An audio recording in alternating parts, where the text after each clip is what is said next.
अस्सलाम वालेकुम, आप देख रहे हैं RNN न्यूज और मैं हूं नाइला भट्टी। शामिल करते हैं आज की अहम खबरें।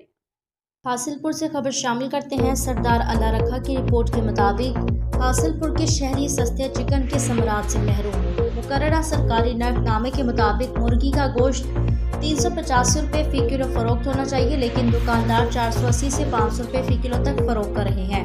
प्राइस कंट्रोल मजिस्ट्रेट अवामी शिकायत के बावजूद खामोश। शहरी हलकों का कहना है प्राइस कंट्रोल अफसरान सिर्फ कागजी कार्रवाई तक महदूद है, जबकि दुकानदार खुलेआम नाजायज मुनाफाखोरी कर रहे हैं। खरीदारों का कहना है महंगाई ने पहले ही कमर तोड़ कर रखती है।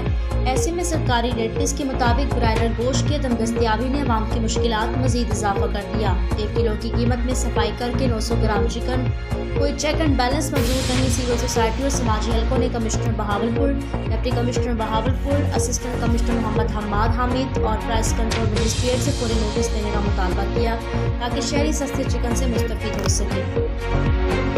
अब तक के लिए इतना ही। मजीद खबरों और अपडेट से बाखबर रहने के लिए देखते रहें RNN न्यूज।